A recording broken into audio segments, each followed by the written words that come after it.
Radyo COMELEC sa Quarantalk.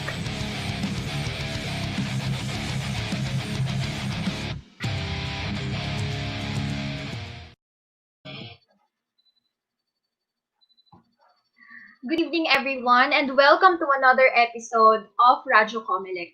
This is Jadel, your host for tonight. Last two episodes, we interrupted our regular programming and turned it to a fundraising program for the victims of Typhoon Rolly and Ulysses in Bicol, Cagayan, Marikina, and other provinces hit by the said typhoons. Thank you so much to our sponsors and to those who donated, may it be in cash or in kind.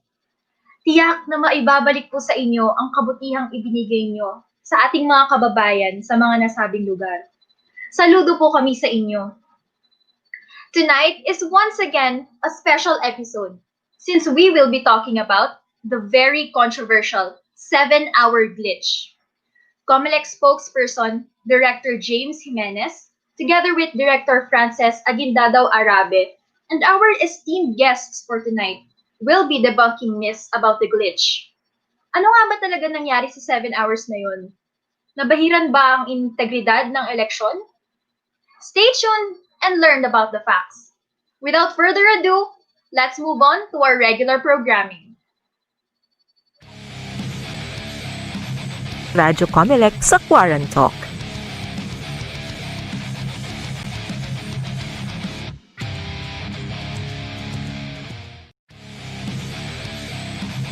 Radyo COMELEC sa Quarantalk. Radyo COMELEC sa Quarantalk. The Parish Pastoral Council for Responsible Voting has released the result of the review they conducted regarding the glitch on the transparency server of the Commission on Elections. Na-question kasi ang integridad ng canvassing. Nabahira na ang integridad ng eleksyon dahil dito. Dahil sa natigil na pag-update ng resulta mula sa transparency server, nagkaroon ng agam-agam ang integridad ng eleksyon.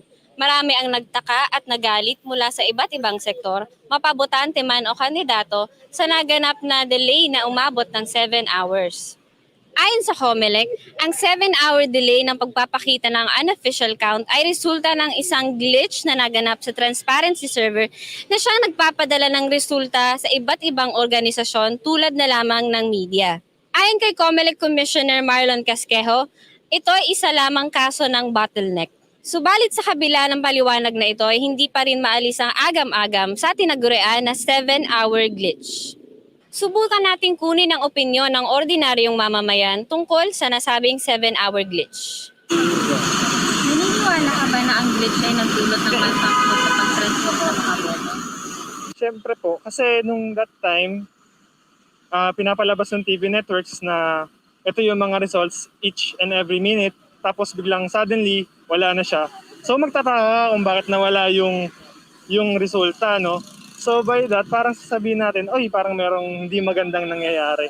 So sa tingin mo ba dahil sa glitch, naantala ang pagbibilang ng mga boto ng mga kandidato? Oo, dahil siyempre kung walang papasok sa system, ano yung bibilangin naman ng canvassers natin? So, doon talaga, magbo-brought up talaga sa isip mo na parang, ano din nangyayari? Bakit merong glitch o merong oras na hindi nakapag-transmit yung mga BCM natin? Naniniwala ka rin ba na dahil sa delay na ay naging katulad sa aspect lang na Siguro hindi naman lahat kasi parang hindi ko rin masasabi kung ano ba yung totoong boto dun sa hindi. Paano naman natin malalaman kung ano yung legit dun sa kung ano yung gawa ng glitch? yung posibilidad na foreign agents daw ang may pakalanan Yun nga daw yung sabi, may black ops daw na may nakikialam daw sa demokrasya ng ating bansa. Yun kasi yung mga nababasa ko ngayon sa internet. Ano naman ang masasabi mo blackout habang nagaganap ang Hindi daw kasi daw pinapasok yung mga reporters during nung sa server room. So, nung pinatawag na lang, doon na lang in-explain lahat doon sa press con. Wala namang kamalay-malay yung mga reporters doon sa naganap sa transparency server. Alam mo, kung nangyari nga nung last election baka pwedeng mangyari ng maraming beses pa ulit yun sa mga darating pang election. Eto po si Sarah, nag-uulat para sa Radyo COMELEC dito sa Quarantok. Many would say that this glitch is a sign of cheating, and others would claim that there is a failure in the electronic transmission of the votes. And yet, others are spreading the story that this is actually a story from drunken foreign agents who claim that this is a black operations undertaken. Ako po si Frances Arabe from the Education and Information Department, inviting you to join us tonight at Radyo COMELEC sa Quarantok as we debunk this and other myths surrounding the infamous 7-hour glitch. Nagkaroon ng agam-agam ang resulta ng eleksyon. Na-question kasi ang integridad ng canvassing. You have to keep on explaining talaga. Parish Pastoral Council for Responsible Voting has released the result of the review they conducted regarding the Transparency Survey is a mechanism by which Baka pwedeng mangyari ng maraming beses pa ulit. Nabahira na ang integridad ng eleksyon dahil dito.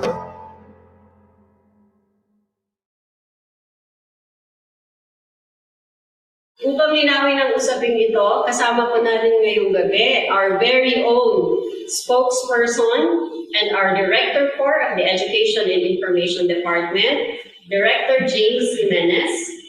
We also have with us the Executive Director of the Parish Pastoral Council for Responsible Voting, Executive Director Maribel Bueno Obra, and also the IT Director of the PPCRB, Mr. William Yu. Okay, before we proceed to debunk the myths on the 7-hour glitch, umpisahan po muna natin kung ano ba ang PPCRB at ano ang naging role ng PPCRB during the May 2019 elections. And then we will explain afterwards kung ano po yung transparency server. Ma'am Maribel? Francis, Director Francis.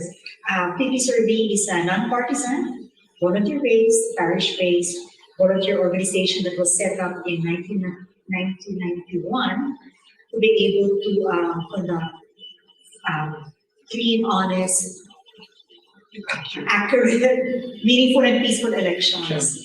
Ano naging papel ng PPCRB halimbawa doon sa May 2019 elections?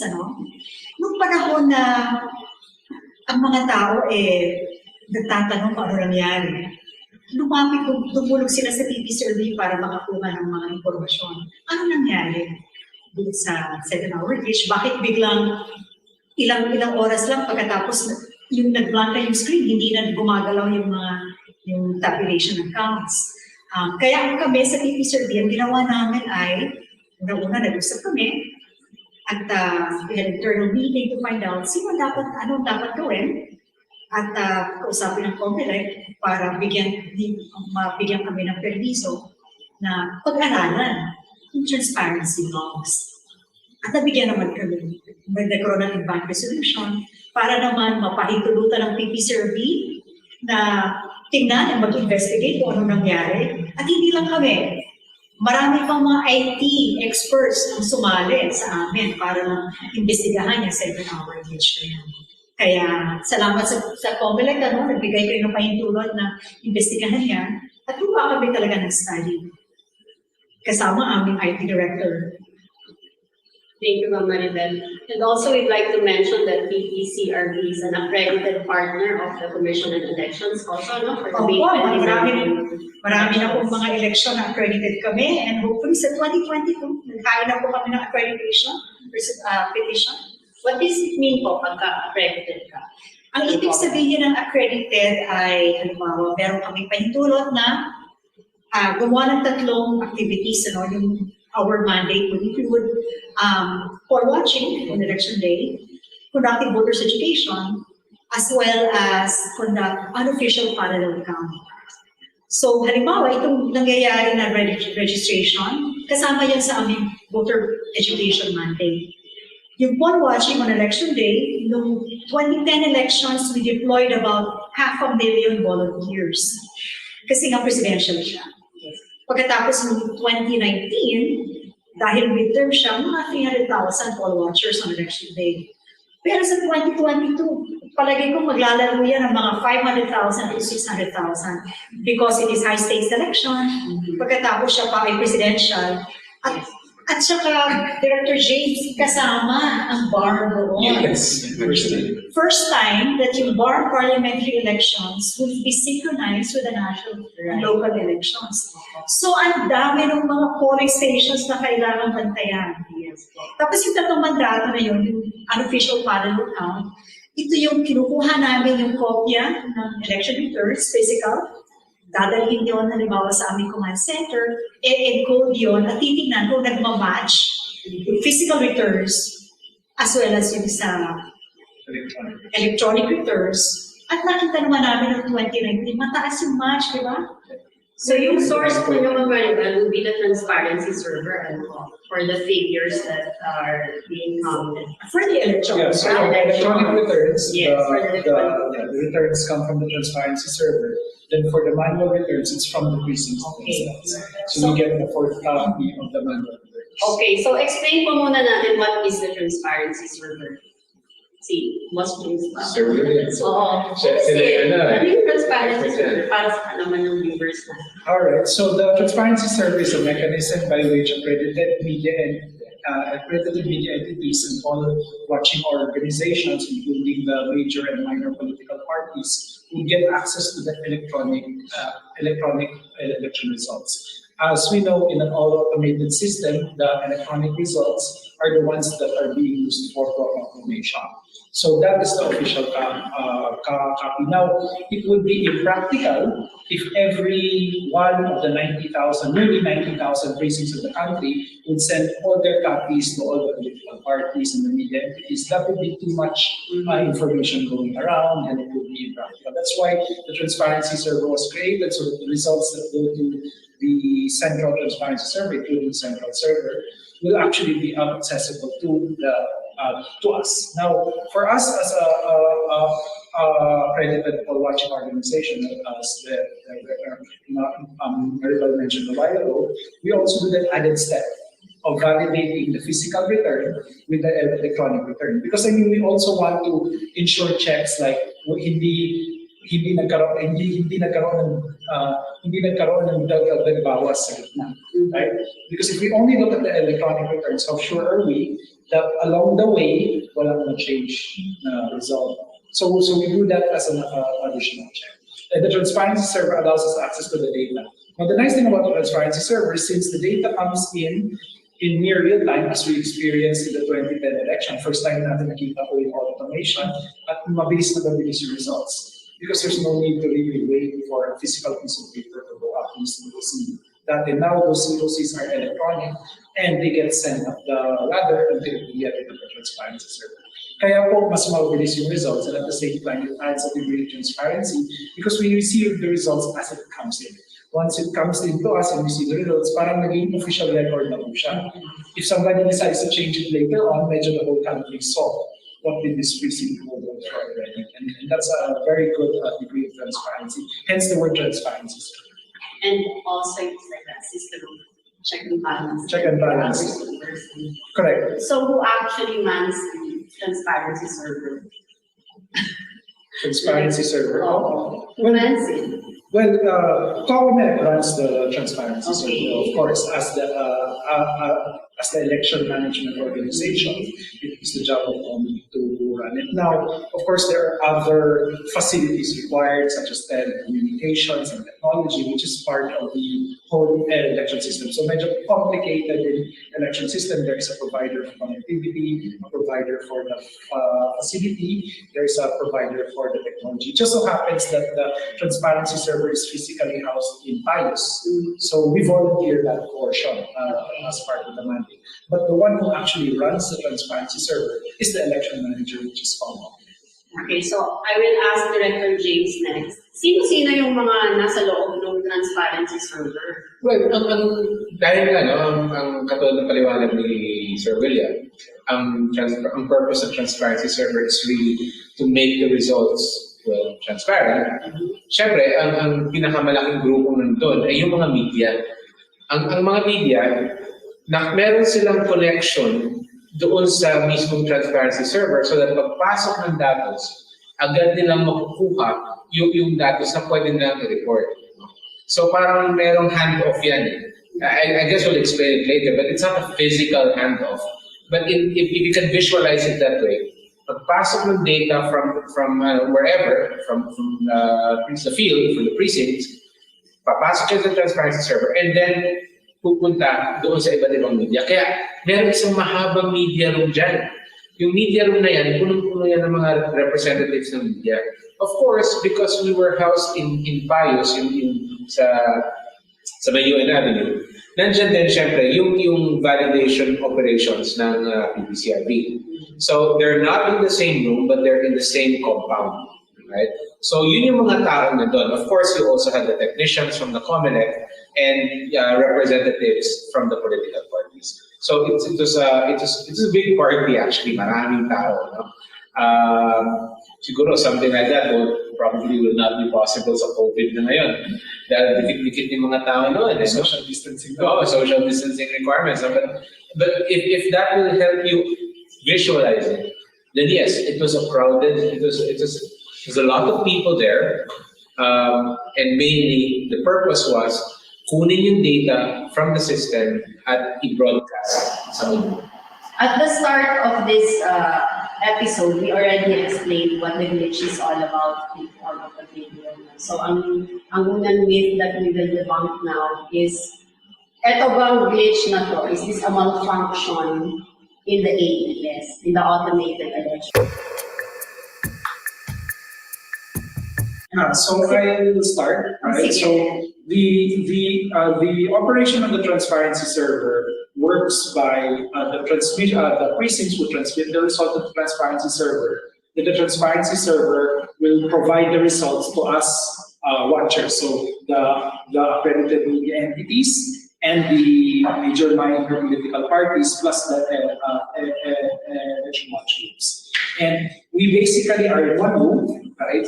And we have access to a server which allows us to get the results. Now, inside the transparency server, so I mean, we call it transparency server, but in reality, it has a lot of pieces, right? There is a function of the transparency server that receives the results from the field, right? So it gets the results from the field and it writes it to a database of results. Then there is another feature that basically gets the database results and pushes it to, meron po kami mga laptop, yung results are pushed to our laptop so that we can get a copy of those results and we can put it into our digital tally boards, our websites, and all of that. Now, what happened in the 7-hour glitch was that the results were coming in. So we can see, so during the election night itself, we have this projected screen where we can see the results coming in per job. We can see the number of precincts that have been sending results. And we can see those. We can see the results coming in. But the results pushed to us, us watchers and media entities, hindi naman siya every second. So it's done in a batch. During the time that we were supposed to, during the election, we could probably expect a result every 15 minutes. During the time that we were already supposed to receive results, wala kaming nakuhang result. So then we said, okay, let's wait a while. It's just taking longer than expected. Medyo longer than expected, naging super longer. So parang there were like 2 or 3 results that came out, right? Then after that, it was a very long. Do you recall kung anong oras? Maybe around 7 or 8, right? So maybe 6:30 to 7 o'clock around that time. And we were waiting and we said, okay, we missed the first 15 minutes. Again, let's wait some more. Maybe there's just a lot of results and it took too long. After that, we waited and waited. Parang hindi na siya normal. Really long time. However, we knew that the results were coming into the transparency server. We're just not getting our cut. So we've already, at that point in time, we've already known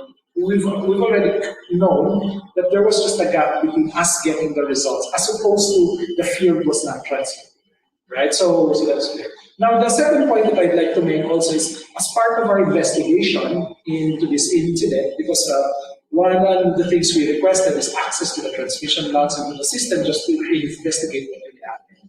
And upon that investigation, we also study the results. Now, every time a result comes in from a precinct, a timestamp is written on the database. This precinct transmitted this result at this time, and it's written.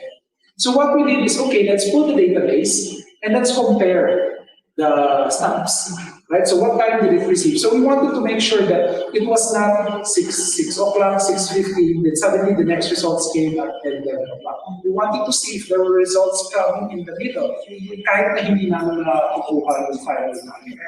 And when we did that investigation after the fact, we saw the timestamps, there were really results coming. So they were coming into the transparency server, but we just weren't getting our count.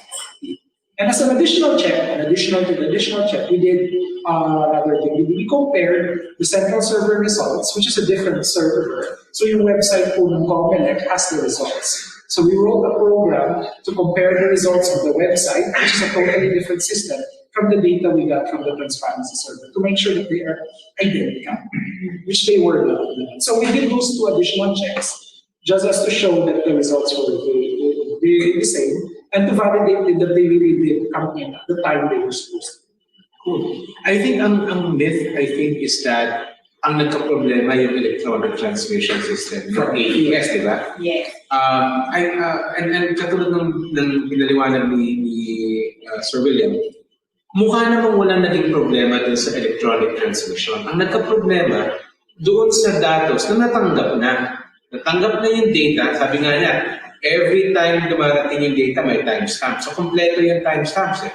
Ang problema, yung data na nakuha, hindi na ipasa sa isang grupo na supposed to receive it. Doon nagka-problema. Kasi yung grupong supposed to receive it, sila din yung magsasabi sa ibang tao, sa publiko, di ba? So, ang laki-laki ng danyos, ang laki ng apparent damage kasi yung taong magre-report sa'yo, hindi niya nakatanggap, yung dapat niya i-report. Pero, and I think na paliwanag ng maigi, yung data, pasok ng pasok. Pasok lang siya ng pasok, hindi lang na i-report. And yung in-explain ni Sir Liam is very enlightening. But I'd like to add to that, kasi on the non-tech side, nung time na dark yung mga update screens ng mga news sites, in fact, yung mga reporters nila nasa TV, nagre-report ng resultang pumasok sa probinsya ng ganito or resultang natanggap namin. Yes, kita. Pati mga local na positions, yung mga proklamasyon, nare-report yan the whole time na hindi nag-update yung mga news sites. So I think this is proof from both ends, no? From the tech end and the non-tech end, na talagang gumagana yung electronic transmission. Ang problema lang, and I think we're getting closer to that problem, is that yung pag-push ng data from receiving it to the watchers, the media, etc. So is it correct to say na yung central server, no, and the transparency server was consistent all throughout? We already compared it at the end, but yes, it was consistent. Yes. So kung meron nung nagkaroon ng glitch, would be the so-called glitch, the transparency server, the central server is perfectly working, and it was also a point of comparison for what was coming in the transparency server. Director James, nung bandang yan, ano na yung ginagawa ng COMELEC during that time, no? Kasi they noticed the glitch at around 7, and then when was COMELEC informed of this glitch? Actually, around 6:30, 7-ish, mga ganyang time. Ang dami na tumatawag. At that point, nasa PICC na kami noon. And we were already conducting counting operations. So ang problema natin doon was that transparency server kasi, medyo hiwalay siya from the main count itself. And since magkaibang sistema yon, hindi natin na-experience yung lag. Kasi pasok yung resulta sa atin eh. Announce tayo ng announce. Pero yung hindi natin napansin agad, na yung transparency server pala, medyo nag-blackout na. So we found out around 7. And so biyahe kami papuntang Pius. And doon pinaliwanag sa atin nung mga taong in charge doon sa operations doon na nagka-problema. Now, here's the thing. Yung problema na yun, eventually, we found out, could be solved by something as simple as parang a reboot. No? Let's simplify it that way. Of course, complex system yan. So, hindi yan simpleng on-off. Hindi ganon. It's actually off, on. May sequel yan eh. Parang sa astronaut yan eh. So, may checklist yan. So, but that should have been done. Ang problema natin, meron din kasing safeguards na nilagay yung COMELEC sa proseso. And the major safeguard was that if you were going to do something like that, kung kailangan mong buksan yung sistema for any reason, no, kailangan ka magpaalam sa NBank. By the time na lumabas yung problema, medyo busy na yung mga commissioners, nag-iwan-iwalay na sila, nag-adjourn na sila for the day. So they were off doing other things na some of them I think had speaking engagements or something. But it took quite a while to get them together. Although natatawagan sila. But syempre that's seven people. In other words, 7 separate explanations yan. Diba? Ganito po nangyari, this is what we think is going wrong. So the whole time, mga early evening, yun yung nangyayari sa COMELEC. We were trying to get the problem, put the problem in front of the commissioners so that they could make the decisions. And we did it naman fairly quickly, and doon na natin na-pioneer yung ating pinaka-e-decision making na tinatawag sa COMELEC, no? Where we talk to each other on video conference calls, sometimes hindi pa nga video conference. But basically what we're doing now with all of the teleconferencing technologies, except a little more primitive kasi hindi naman pauso na yung video conference noon. But we were able to get people together to decide what to do. And then eventually, nung nabigay yung go-ahead, na-solve talaga yung problem. Unfortunately, and natanggap naman natin na talagang nagka-problema tayo doon, was that there was such a strict security protocol na hindi nakapag-respond ka. So, natagalan ng konti. Right, so I'd just like to add a little context to that, and I'd like to explain our point of view. So that's the point of view on the COMELEC side. We also have a point of view in the transparency server room, including the media entities. And during that night, of course, we were expecting results. We waited, they didn't come. We did escalate already. And while asking, I mean, in like any complex system, it wasn't obvious naman at that moment that are we starting to fix the problem, right? I mean, at that moment, we still did not even know what the problem was. We just knew that we weren't getting the results on our end, but the results were coming into the transparency server. And as Director James mentioned a while ago, you could see that the number of precincts were coming in, and it was actually being reported. Even we were reporting it. But part of the situation was, of course, first is you need to find out what the problem is. And even logging into the system, even because you need to log into the system to troubleshoot and look at the logs and see where the problem is, even that one required a certain degree of approvals. At least that was how it was explained to us. That they can't just, by themselves, the people in the facility, the COMELEC personnel can't just unilaterally decide, I log into the server and check what's wrong. Even that step required yeah. So that one took time as well, right? And after you get that, you have to look at what the problem was. Now at that point, we already requested that, it looks like we have a problem. Can we please invite other media entities and watchers just so that we have a broader group and not just ones who are accredited to receive the results. And it's a good thing also at that time you did agree to bring in a broader group to look at what is happening. So even the troubleshooting step where the COMELEC engineer will log in and try to troubleshoot what the problem was done in front of the media. As a matter of fact, at the start, it was this little laptop screen and we put down to face us. Yeah. And it was so small and we were all having a hard time, and somebody suggested, I don't remember who anymore, but somebody suggested, let's plug it into a projector so that everybody can see exactly what the engineer was doing. So that took time as well, because we had to plug in the projector, we had to bring in people in, etc. So it was done. Then upon troubleshooting, there were already some suspicion there was a particular job, SMEP scheduler, etc., was stuck, right? It was in that state for a long time, and that was the one that's supposed to complete so that we get the results. So, long story short, one of the ways to unstuck certain things again is to restart. Then, as the Director James mentioned, it is not as simple as turning off the switch or something. It's a complex system. So you have to turn off certain pieces. So in a certain order. In a certain order. Application, Docker container, OS, etc. So it's a very long and technical discussion. But long story short, like a pilot, when you start playing, there's a sequence of things you should do. And when you close it, there's a sequence of things you should do.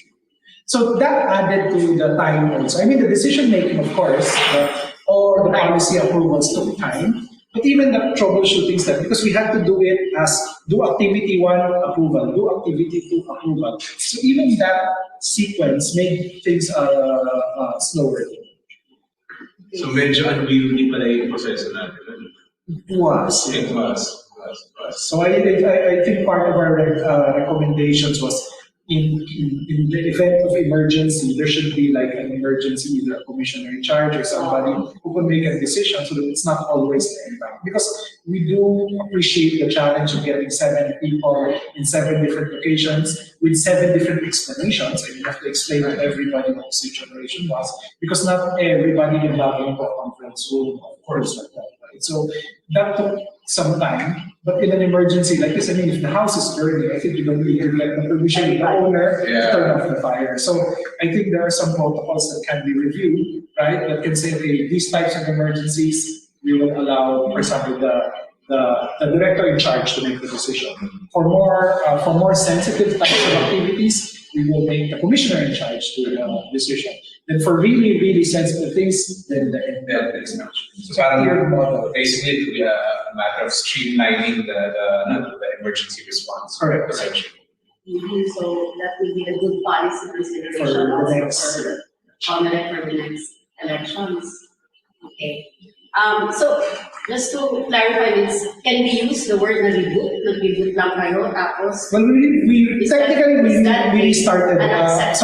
technically COMELEC restarted the application, right? So reboot has a tendency of sounding like server reboot. Right. So to make more layman, ano yung mas... Just to be clear, para natin clarify. Magagamit ang isang word for the layman. Well, I think... Being too technical. Well, I think restart is fine. Restart. Because for the layman, the word reboot means turn off and on the power. That's right. But this one, we didn't turn off the power, technically speaking. Yeah, we just turn off the applications in a certain sequence. So restart, and when the system was restarted, it ran the job again, right? The job that pulls from the database and sends the data to us. And that time, it actually succeeded. so it updated the... So we got the result. So we're supposed to get that data file, right? That's supposed to appear in our laptops. So we started to get that. Parang na-unstuck lang siya. It got stuck, right? So that's the gist. Traffic started to flow again. Yeah, it's more like traffic. I think that the analogy na uso ngayon eh, parang nabulunan yung pipeline. And that's the word we use. Yeah, but when you talk about the solution, when you talk about the solution was to basically restart the whole system. Okay, not reboot, as in pull the plug and stick it back in, hindi ganun, but to basically give the chance to do the operation again. And unfortunately, because of the security policies in place, that took a little time. And also, of course, in discovery phase, that's a very good point. They had to discover what was going on. Hindi naman yung obvious. At the time, I mean, for the people on the ground, it wasn't. I mean, now it's obvious. Now it's obvious. Hindsight. At that point in time, no, of course. Okay. I asked about the restarting because we go to the next myth, the second myth. Second most common myth was that the glitch delayed the counting and the canvassing. Kasi we restart mo siya and then the counting continued or suddenly flooded in. No? So, ang myth ngayon is that the glitch delayed the counting and canvassing. So, did it affect the canvassing in any way? Sabi nila, hindi siya naka-affected. Because in fact, that's one of the things that was pointed out. Na even though ongoing yung glitch, so to speak, pasok pa rin ang pasok yung resulta. So, kung pasok ang resulta, tuloy-tuloy ang canvas. And I think, nakita yan, napatunayan yan ng forensic examination na sinagawa ng mga partners. That's why we say that there is a timestamp for every transaction. Yeah, and I mean, just to add, so the precincts, right, the machines and 3 copies, one to the municipal board of canvassers, one to the DOC central server, one to the transparency server. Transparency server results are not used to public. They're not. So it's the NBOC, so mayor, etc. It was the NBOC server. Copy that was used to proclaim, or the national positions, etc. That's the one. I think that's a very good point. So it shouldn't affect. It shouldn't affect. No? Kasi if you're to imagine, dalawang track yan basically. No? So yung resulta, tatlo actually. Yung resulta galing sa presinto, pupunta yan una sa canvassing. Yung pangalawa pupunta sa central server. Yung pangatlo pupunta sa transparency. Yung una, yun yung magre-resulta sa proklamasyon. Daan siya sa presinto, pupunta siya sa municipal canvassing, pupunta provincial, hanggang sa taas. Doon ka nagkakaroon ng proclamation. Yung transparency, sa ngayon.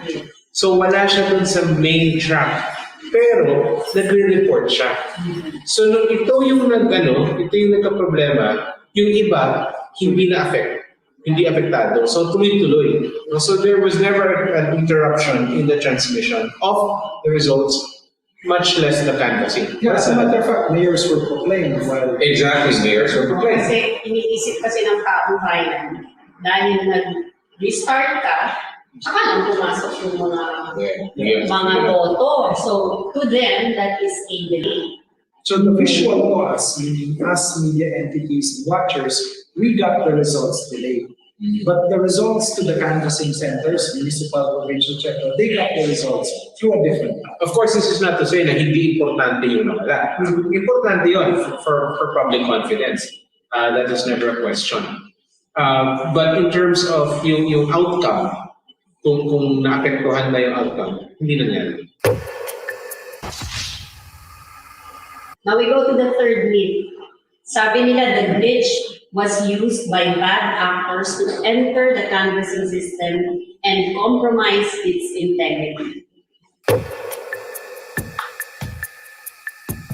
So same answer to the second question. Transparency server is not used for canvassing. So, I mean, even in the rawest hypothetical scenario that somebody accesses those systems, it wouldn't affect the canvassing because the canvassing servers are separate from the transparency server. So that's the first point. The second point, upon forensics, right? So we did a cursory examination of the logs. We got copies of system logs as part of the investigation of this particular issue. We did not see any unauthorized or suspicious logins from outside. So all of the logins are within the sandbox. Even the timings of the logins were based on when people were supposed to log in. Again, even logging into the system required an endpoint resolution. So we can actually count the number of times people will log in, and we will actually see the users that they use. So we didn't see any external login except for the logins that were authorized. The total painstaking process to authorize as a matter of fact, but we didn't see them. So the logins to the systems were based on that. And even the facility itself is actually secured, so it's closed out, right? So there's a special access, there are guards, takes 3 types of IDs to get in, right? So it was very strict. And there was CCTV on all the way, plus all the media entities there. I mean, everybody's cameras were staring at the server and the people accessing it. So that's so far we have not seen any evidence of any external tampering, at least with the transparency server. But even if there were, it will not affect the canvassing because the transparency server is not used. Actually, just a little aside to the point that Sir William made. Ma'am, ako nga hindi pinapasok initially. Kasi wala naman ng transparency server ID. May kami, kasi una-una, we want to make sure authorized people are allowed to enter and unauthorized are not allowed to enter. And please take note, the media actually slept there. Yes. Alam mo, sila throughout 24 hours, they were staying inside the transparency server room. Shifting sila. They stayed in hotels, in hotels sa May Robinsons, dito sa Payos. At nakikita namin sila, hindi nababakante yung transparency server room. Tulad dito, halimbawa, lahat sila nandoon. Kaya hindi po pwedeng meron bang unauthorized person na papasok. Kasi makikita nila kahit ako, kailangan meron akong sarili kong ID. Yeah, as part of the investigation, si Mamari we did turn over the CCTV footage as well. So we do have CCTV the entire thing. So both physical and digital access. Okay, now we go to the fourth layer. Dami namang bits. Pang-apat na to. One for every hour. Foreign agents caused the glitch. Okay, Director James, as ridiculous as it may seem, how real is the threat to foreign intervention? Alam mo, what happened kasi was that while all of this was happening, obviously a lot of things were being were happening sa Payos, sa COMELEC. There were also a lot of extraneous conversations. Nakikinig ako sa social media. I would talk to other people, and one of the things that really stood out was the story of a bunch of foreign agents, foreign intelligence operatives, who were in a bar in Makati, and they were drunk, and they were dropping hints all over the place na something's gonna happen, this is gonna be the work of so and so group, and I think with certain groups of people, that story caught on. So parang nagkaroon siya ng traction. And some people actually thought na, it sounds plausible, It sounds plausible because, foreign intervention has always been one of our sensitivities. So, so if the question is how real is the threat of foreign intervention? I would say that, the threat of foreign intervention is a reality that we have to be aware of. Except that in this particular case, as Sir William pointed out, really what's the point of tampering with the transparency server? So, balance of probability dito is that it was likely that there was no such operation going on because, number one, in essence, it was a low-value target. It would not have affected the outcome of the results. Pangalawa, it was a very difficult target because nakabantay lahat ng tao. Diba? You would normally target only those opportunities na pwede mong magawa without discovery. How can that be when you're talking about a room full of people, na sinabi nga ni Mama Maribel, that people never took their eyes off the system? So I think, again, balance of probability, it was very unlikely that there were any foreign actors in this case. Although, as a general principle, we have to be on the lookout for that. I'd like to add also that MR and the ring, as Director James mentioned, there's always a threat of intervention, and that's legal. So we're not going to discount that. No. But in reality, what we do as part of our work with survey is called the unofficial parallel.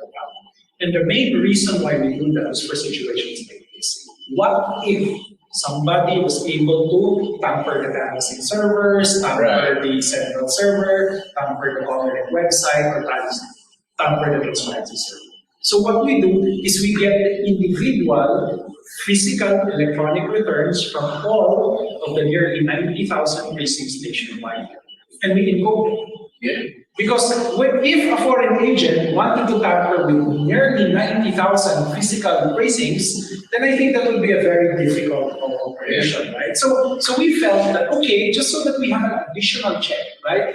And we also felt that we should do it so that it's an independent body, not affiliated to any particular political party, and not even affiliated to the COMELEC or any particular country, right? So we do that activity simply so that we could compare.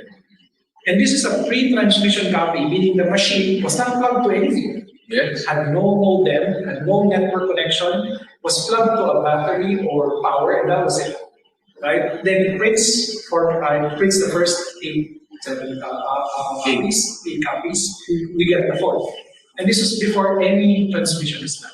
So it's called a pre-transmission copy. So imagine foreign operative have to change all of that nearly 90,000 pre-transmission. That's right, because they can't do a massive change kasi hindi naman sila connected. Hindi siya naka-network sa kahit anong network, no? And if you did actually do one machine, ilan lang bang result na niyan, di ba? Ang per makina natin, parang maximum na nga ng 800. Di ba? Parang, again, very low value in terms of target.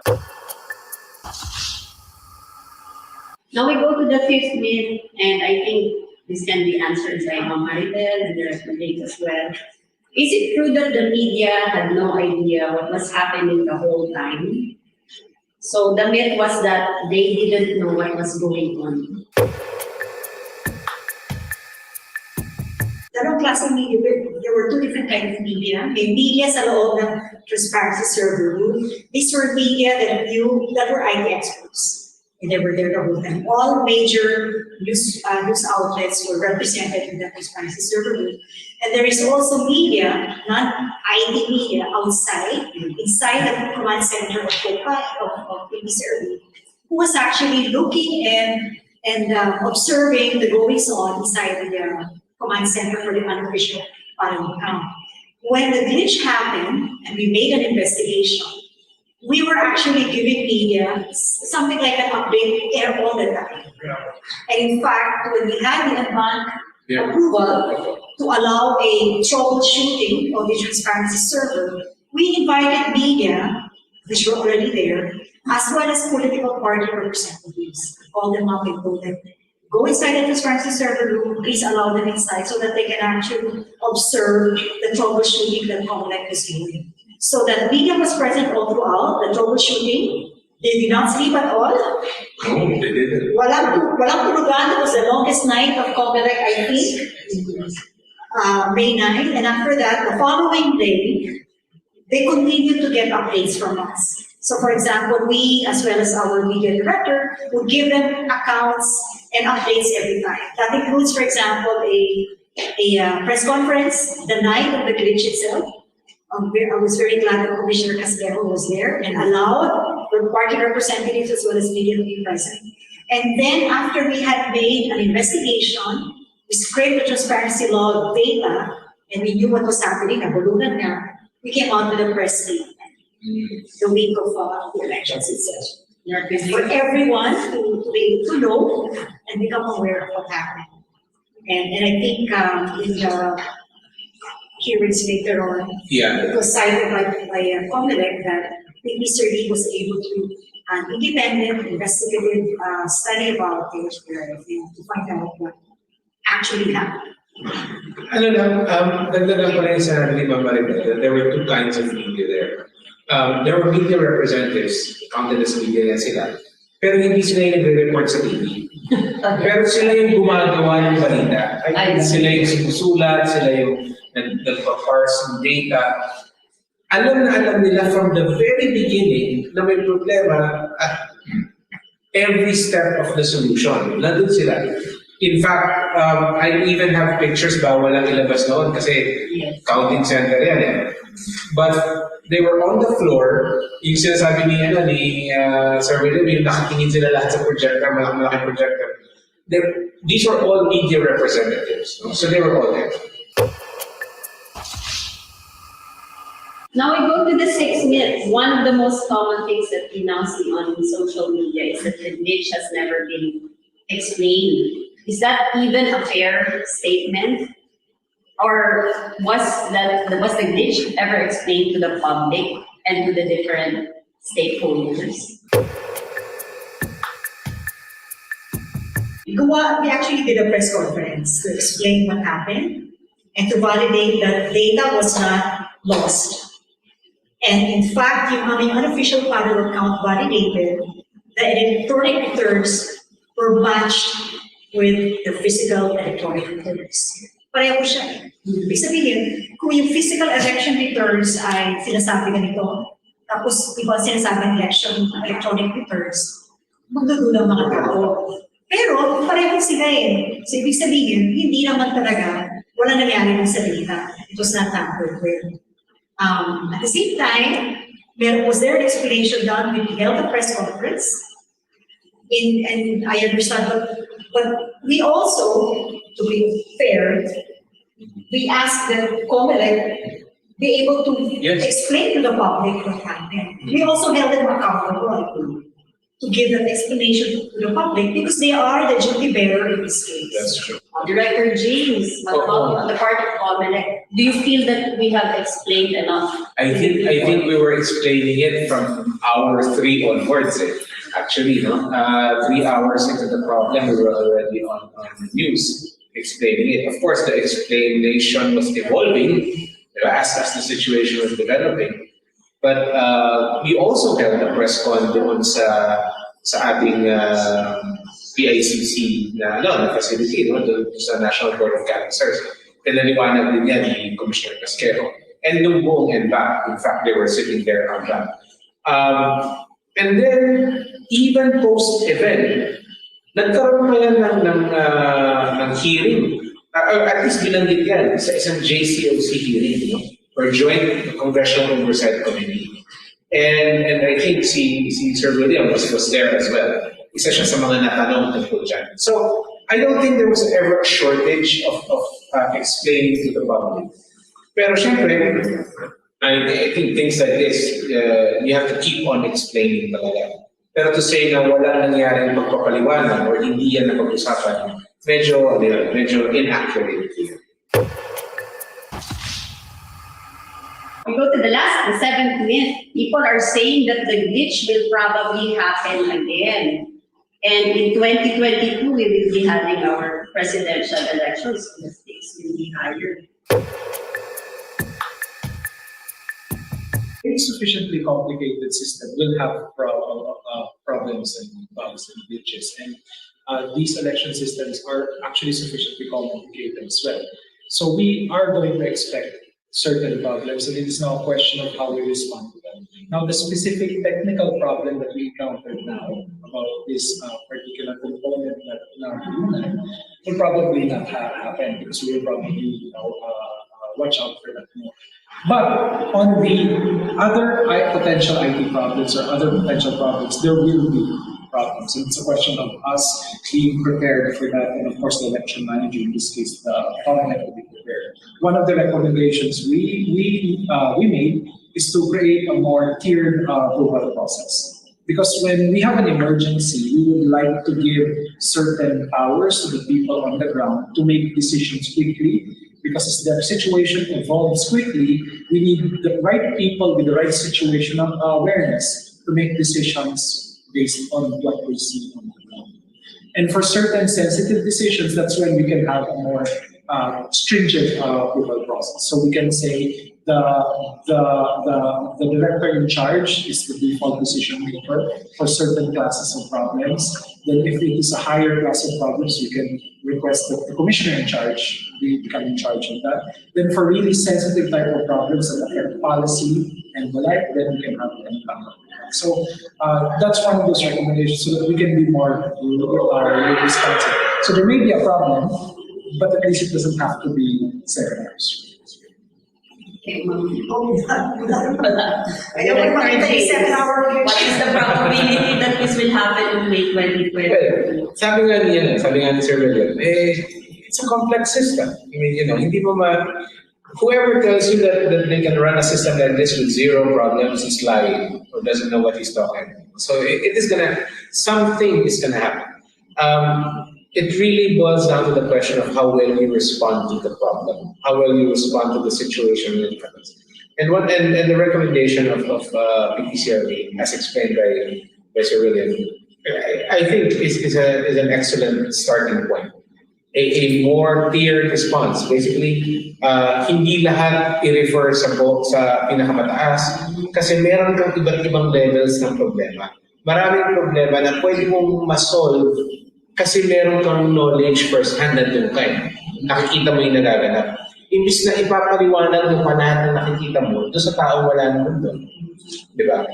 Mas mabilis kung meron kang authority. Ang danger lang kasi dyan is that, of course, there will have to be other measures to make sure that that system isn't vulnerable to other things. In the past, nakita natin kung masyado namang decentralized yung authority, nagkakaroon din ng issues. So we have to find a good middle ground. And like I said, the PPCRB proposal might be a good place to start. Of course, pag-uusapan ba yan and we're going to have to come up with a mutually acceptable solution to all parties. A solution that's acceptable to everyone. With the right levels of transparency, but at the same time, the right levels of flexibility. Because ultimately, what matters is we have to be able to respond to these problems when they arise. We are not promising that this will not happen again, but definitely respond to it. But you will definitely respond. COMELEC will be preparing for this kind of scenarios. With PPCRB. Definitely. Oo, sa pag-level, may COVID pa eh. So, Oo, COVID is an added complication. So yan ha, kailangan natin paghandain. In addition to all the operations, we also have a COVID measure. Diba sabi ko nga, I mean, kung titignan mo yung itsura ng mga counting center, mga transparency center natin dati, none of those operations would pass. So, 1 meter distance na ngayon. Oo, diba? You will need a bigger venue now It will be very different. for the next elections. There you have it. I hope that this interview has enlightened our viewers. And I would like to thank our guests, Director James, Ma'am Maribel, and also Doc William for your time and your knowledge that you have shared with us today. Before we finally close, pahingi naman po ng konting mensahe or reminders para sa ating mga viewers. Start tayo kay Doc William tayo. Nakakala ko ladies first. Sige. I'll start first. Dito ka. Yeah, so just last message lang, I think now is a good opportunity to register. So for those of you who have not registered to vote, I highly encourage you to register. Huwag naman po sana na mag-register tayo kapag 3 days before the deadline, mahaba-haba yung pila. With COVID and the pandemic, medyo mahirap po yan. So if you get the opportunity to register, medyo maluwag po yung mga COMELEC offices ngayon. Now would be the best time first. Then of course, during election period, we would also like to encourage you to volunteer. Right, so volunteer as poll watchers, and of course, if you would volunteer as PPCRB, we would greatly appreciate that as well. Thank you very much. It's a safe message. If you want something to be different or to happen, to make a dent in the 2022 elections, please register and huwag na maghihintay ng last minute. At pangalawa, hindi lang, pag-volunteer po kayo, hindi lang sa PPCRB. Sa kahit sinong NGO na may kinalaman at gusto maging involved sa 2022 elections, kayo po ay mag-volunteer as poll watcher, as encoder, as trainer, sa voters education.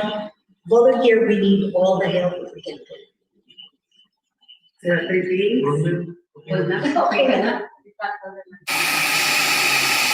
Thank you very much to all of you. We hope that with this special episode of Radyo COMELEC Sakwaran Talk, we are able to enlighten all our watchers and finally put to rest the issue of the 7-hour glitch so that we can move forward towards the May 2022 national and local elections. Tandaan, as responsible voters, it is your right to seek out information. However, it is also your duty to make sure that this information are true and correct. In the Commission on Elections, one of our core values is transparency. And that is why we are taking great efforts to provide you with correct information. At dyan po nagtatapos ang episode natin ngayong gabi. Maraming salamat at magandang gabi po sa inyong lahat.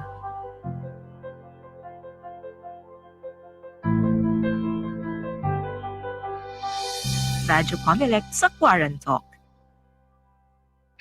today, marami tayong questions. Kailangan po ba talagang galing PSA? Nag-submit po ako ng annex form 2. Kailangan po ba mag-file ulit ngayon? Ay, nakapagbanggit. I am really hoping that you will start opening Sana All, Sana Mall. Mga katanungang dapat sagutin, #AskComelec na. Ladies and gentlemen, good evening. Sana napanood nyo yung buong video na nauna dito. And I'm here today to ask you, to respond to your questions if you have any. In fact, meron tayong mga nakuhang questions habang nanonood sila ng video natin kanina para mas mapaliwanagan pa natin lalo. Meron ako nakita kanina nagsasabi na medyo puro echo daw yung audio. Fortunately, we agree. And so kung meron nga tayong hindi naintindihan, please feel free to drop a comment in the comment section below and tanungin nyo po kung ano yung nais nyong malaman. Pero tayong unang tanong na nakita ko dito, ang tanong, wala bang main in charge sa transparency server para hindi na kailangan ng thumbs up ng mga commissioners? Matagal ang 7-hour window na hinihintay. Una, tama po kayo, napakatagal ng 7 hours na yon. And unfortunately, meron tayong main in charge, tama ka, pero yung level of authority na binigay doon sa in charge na yon did not include opening the server logs. Ano ba yung server log? Yung server log, ito yung record ng lahat ng nangyari doon sa server na yon. For security purposes, ginawa ng COMELEC, only the NBank could authorize opening the server log. Parang meron kang logbook. Imagine niyo na lang, meron kang logbook, pero ang pwede lang magbasa ng logbook, yung logbook na nalalagyan ng entry yan, automatic, halimbawa, no? Ang pwede lang magbasa ng logbook ay yung merong authorization. Yung main in charge natin dyan sa transparency server, wala siya ng authorization na yon. Pwede siya magpatakbo ng transparency server, pwede siya mag-utos ng mga tao doon, pero hindi niya pwedeng buksan yung record. Bakit? Because yung record, yun yung pinaka ebidensya nung nagaganap sa loob ng server. So kung merong panlolokong magaganap, yun ang unang-unang titirahin. Kaya napakaigting ng security doon sa server log na yon. And because of that, kinailangan ng approval ng NBank before anyone else could open it. At doon po talaga nagtagal. Katulad nga nung pinapaliwanag natin kanina doon sa interview, doon nagkaroon ng delay. Of course, hindi natin sasabihin naman na easy lang yung sitwasyon. Meron din syempre yung panahon na ginugol para intindihin kung ano yung nangyayaring problema. Para bagang nagtatype ka sa computer mo tapos biglang nag-blue yung screen, hindi mo naman kagad alam kung bakit nag-blue yung screen. So aalamin mo muna kung ano yung nangyayari. Doon sa proseso ng pag-aalam kung anong nangyari, ang first step dyan obviously is to open the server logs. And doon tayo nagtagal, and then after that, nung nabuksan na yung server log, syempre nagkaroon din ng panahon para intindihin kung ano yung nangyaring problema. And while we agree that 7 hours is a long time, ang ganang amin naman sa COMELEC is that it was really a security measure na kung bakit tumagal ng ganon. Hindi yun sinasadya, obviously. No one wants to wait that long for an answer. And that's something that we're working on para sa darating na mga halalan, sakaling magkaroon man ng problema, hindi na maulit yung ganong klaseng waiting time. Okay, I hope that was clarified. I think there's another question. Sabi, ng second question is, kung reliable talaga ang results ng 2019 elections, we suggest that COMELEC should focus on voter education. Ano ang plano o programa ninyo para rito, lalo at may pandemya, walang face-to-face interaction? Well, tama ka. Wala talagang face-to-face interaction ngayon, or at least very limited. Kaya nga meron tayo nitong programa na ito, itong Radyo COMELEC natin, kung saan nakakapaghatid tayo ng impormasyon at kaalaman sa mga botanteng siguro sabihin natin eager to know more about the electoral system and to receive voter education. And yes, reliable naman talaga yung election results, no? tandaan natin yung election results natin. Hanggang ngayon, hindi naman kini-question. Merong mga challenges pero wala namang nagsasucceed na challenge. Ibig sabihin, napapatunayan naman na tama yung bilang. In fact, nung nagkaroon tayo ng tinatawag nating random manual audit, ang reliability rate ng ating elections was more than 99% accurate. So, magandang senyales yan na yung sistema natin ay kapani-paniwala at maaasahan. Okay? All right. There's another question here that asks, it says the 7-hour glitch scarred the integrity of the COMELEC.